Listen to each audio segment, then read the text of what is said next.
right, what's good, people?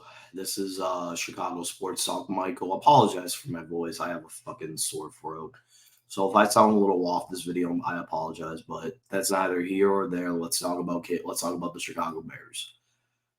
Yeah, I already know everyone came after me, be like, "Oh, you ended the stream. You're not allowed to celebrate." Who the fuck died and made you fucking leader of the fan base? You are just a fan. Who died and made you the who made you captain of the ship? At the end of the day, yeah, the Bears won. You're not wrong about that. The Bears won. We should all be happy the Bears won.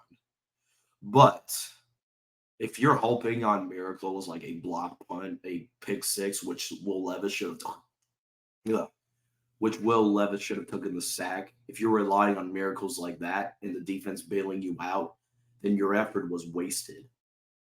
Because you really think that our opponent, the Bears' opponent next week, is going to do the exact same thing that Will Levis did? You really think so? You really think our special teams, you really think the defense is going to keep bailing us out for the remainder of 16 games? I make my case. Caleb's got to do better. And I'm holding Caleb accountable. I'm not like everybody else. They'd say, oh, he's just a rookie. Who gives a fuck? Who cares? At the end of the day, you were brought into the most perfect situation a first overall pick is. You have DJ Moore, you have Keenan Allen, you have Roma Doomsday, you have somewhat of an offense. Don't get me wrong, the offensive line's fucking trash, and I've been saying it was fucking trash, but people want to put it on the wanted to put it on the quarterback the previous year, saying that all quarterbacks can make an offensive line look good. Well, it didn't. Caleb didn't make the offensive line look good.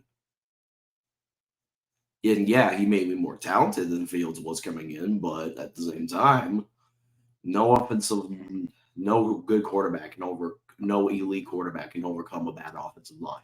You just can't. You just can't. And if you want to use the rookie excuse, fine by me. But notice this: I'm not giving Caleb the rookie excuse. He played awful.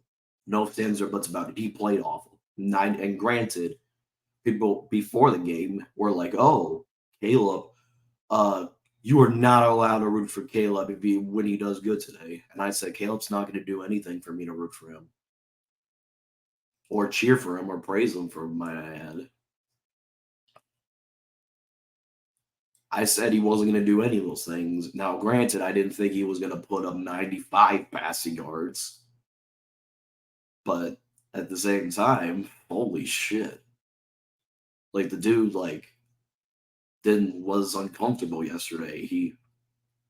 The Titans defense literally said that, oh, we want to, instead of making them run the football, which was originally the plan probably before the game, they were going to challenge Caleb Williams' deep throw ball. And Caleb overthrew 3 receivers. He overthrew DeAndre Carter. He overthrew Keenan Allen twice. Now, granted, Keenan Allen dropped a touchdown, which Caleb should have had. But at the end of the day, your performance, no one cares. Your performance will matter. No one cares if you're a rookie. No one cares if you're like an 18-year veteran. What matters is how you do on the field. And you were struggling to the Titans for a good portion of this game. And you were lucky Will Levis didn't turn the ball over. Because if it wasn't for the block punt, if it wasn't for the pick six to Tyreek Stevens, if it wasn't for Cairo Santos, the Bears would have got blown out. Blown out. We went from saying, oh, Caleb's going to be super special his first game. And now, all of a sudden, even when he wins, he still gets the credit. Do you want to know who the credit goes to ultimately for this game? It goes to the special teams and it goes to defense. Caleb's only going to get the praise because, 1, he's a quarterback, and 2, this is the first time a first overall pick has won a game ever since David Carr back in 2002. So you take it with a grain of salt. And people are like, "Oh, you rage quitted. You should have live streamed the whole game." If I told you before the game that the Bears offense was not going to put up any points at all, they would not score a touchdown, and the Titans were just like torching them on defense, you would assume the game was over at that point too.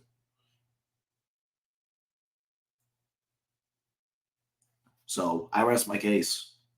But people are like saying, "Oh, stats don't matter." Well, they kind of do, because if you're relying on stats like Caleb, and then you rely on stuff like the block punt and the pick six, then your effort is already wasted.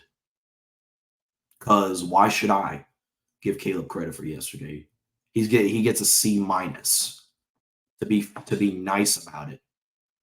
And people are saying, "Oh, you just want Caleb to fail because you wanted to be right." Can you please go pull up a video where I said I wanted Caleb to fail? Please go pull up a video where I said that. I wanted Caleb to prove me wrong. I never said I wanted the dude to fail. Fucking out of your minds. At the end of the day, yeah, I want Caleb to prove me wrong. I never wanted the guy to fail. What you call it, that's a fake fan right there. At the end of the day, it's your opinion. I don't give a fuck. Like, you're just a fan. You're just a fan at the end of the day. It's not like it's not like you decide, "Oh, this guy's a fan. This guy is not a fan, and this guy doesn't deserve to celebrate." Unless Virginia McCaskey, Ryan Poles, I'll even throw Kevin Warren in there, maybe Caleb, maybe the entire Bears team, then your opinion is already like not existent to me. But anyways, that's my thoughts on this whole game. But yeah, Bears won, but Caleb needs to do better. So, anyways, that's my thoughts. Let me know in the comment section down below how y'all feel about this. I'm pretty sure I'm going to get heated in the comment section. But as always, thanks for watching, and bear down.